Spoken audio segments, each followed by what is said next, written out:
Hello friends, आज मैं chapter 2 electrochemistry का एक्सरसाइज क्वेश्चन 2.4 लेकर आया हूँ। इससे पहले मैंने 2.3 तक के वीडियोस अपलोड किए हैं, जाकर जरूर देखना। तो स्टार्ट करते हैं exercise question 2.4। Calculate the standard cell potential of galvanic cell in which the following reaction takes place. तो इसका फर्स्ट पार्ट है क्रोमियम और कैडमियम आपस में रिएक्ट कर रहे हैं। तो Cd2 पॉजिटिव किस में कन्वर्ट हो रहा है, Cd में, और Cr हो रहा है Cr3 पॉजिटिव। मतलब Cr इलेक्ट्रॉन डोनेट कर रहा है, Cd इलेक्ट्रॉन गेन कर रहा है। ठीक है। लॉस ऑफ इलेक्ट्रॉन होता है ऑक्सीडेशन और गेन ऑफ इलेक्ट्रॉन होता है रिडक्शन। मींस क्रोमियम ऑक्सीडाइज हो रहा है, कैडमियम रिड्यूस हो रहा है।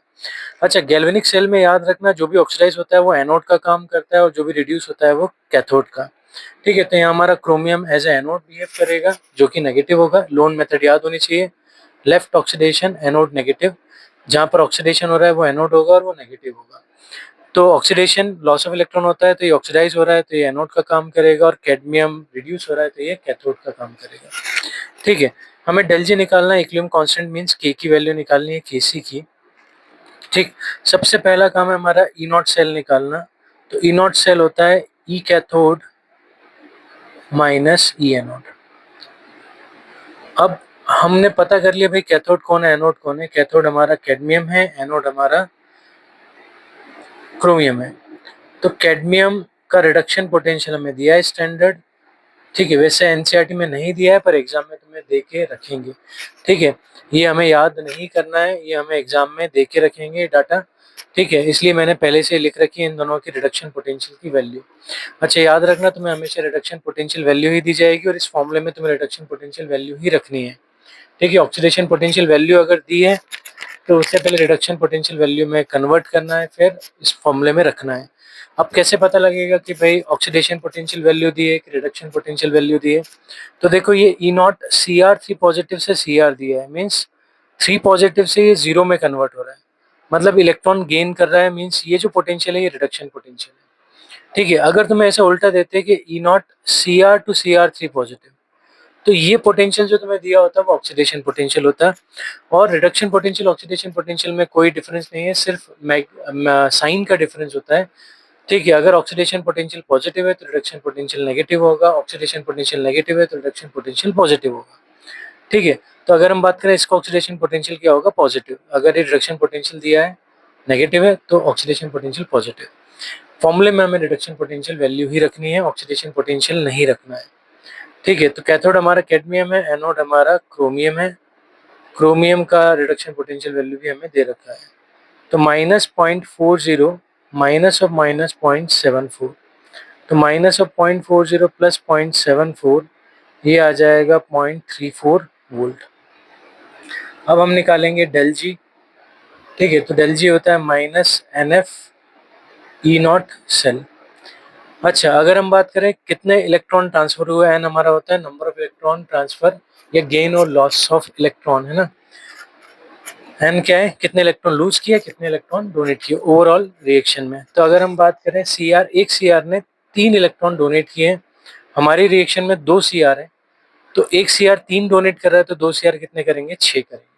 ठीक है। एक सिंपल तरीका और है, कोई भी आयन उठा लो, जैसे कैडमियम उठा लो या क्रोमियम उठा लो। तो कैडमियम पर जो भी पॉजिटिव चार्ज दिख रहा है तुम्हें, उसको उसके कोफिशिएंट से मल्टीप्लाई करो तो एन की वैल्यू आ जाएगी। तो 3 2 जा 6 एन हो जाएगा। तुम क्रोमियम उठा लो तो 2 इंटू 3, 2 3 जा क्या हो जाएगा, 6। तो एन की वैल्यू हमारी यहाँ 6 होगी। फेराडे कांस्टेंट 96500 होता है। ई की वैल्यू 0.34 है। इन तीनों का जब हम मल्टीप्लाई करेंगे तो हमारे पास आएगा -196,860 जूल पर मोल। किलो जूल में अगर हम इसको कन्वर्ट करें,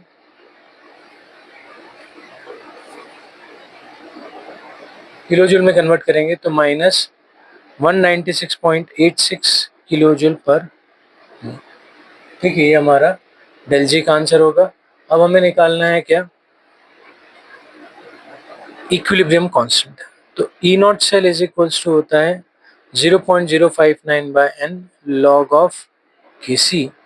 ई नॉट सेल हमारा 0.34 है, 0.059, एन की वैल्यू हमारी 6 है, लॉग ऑफ के सी। ये फॉर्मूला तुम्हें याद होना चाहिए। ठीक है। इस फॉर्मूले से हम क्या निकालेंगे, इक्विलिब्रियम कांस्टेंट की वैल्यू। तो 0.34 इंटू 6 अपॉन 0.059 इज इक्वल्स हमारा हो जाएगा लॉग ऑफ के सी। ठीक है। इसे सॉल्व करेंगे तो हमारे पास आएगा लॉग के सी 34.57, जिसका हम क्या लेंगे, एंटी लॉग लेंगे दोनों तरफ।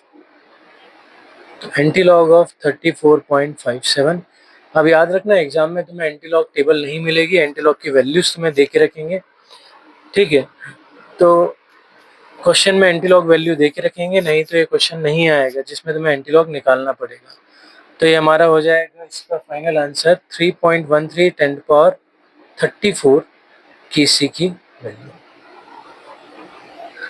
ठीक है। तो ये जो डेसिमल के पहले वाला नंबर होता है 34 जो लिखा है या जो भी नंबर है वो 10 की पावर में जाता है, और हम डेसिमल के बाद वाले का एंटीलॉग निकालते हैं। तो एंटीलॉग हमारे टेबल हमें नहीं मिलेगी, तो वहाँ देखना नहीं है कि एंटीलॉग कैसे निकालते हैं, ठीक है। अगर तुम्हें सीखना है तो कमेंट में मुझे मैसेज करो कि हमें एंटीलॉग सीखना है, देखना सीखना है, तो मैं उस पर एक अलग वीडियो बनाऊंगा, ठीक है। तो ये एंटीलॉग ऑफ 34.57 आएगा 3.13 10 पावर 34। अच्छा अप्रोक्सीमेटली है ना ये, ठीक। कितना आएगा 3.13 10 पावर 34, इसका अप्रोक्स आंसर आएगा, ठीक। तो पहला पार्ट हमारा कंप्लीट हो गया। सेकंड पार्ट में नेक्स्ट वीडियो में लेकर आऊँगा। वीडियो अच्छा लगा हो तो प्लीज़ वीडियो को लाइक करना, चैनल को सब्सक्राइब कर देना। तब तक के लिए गुड बाय, थैंक यू।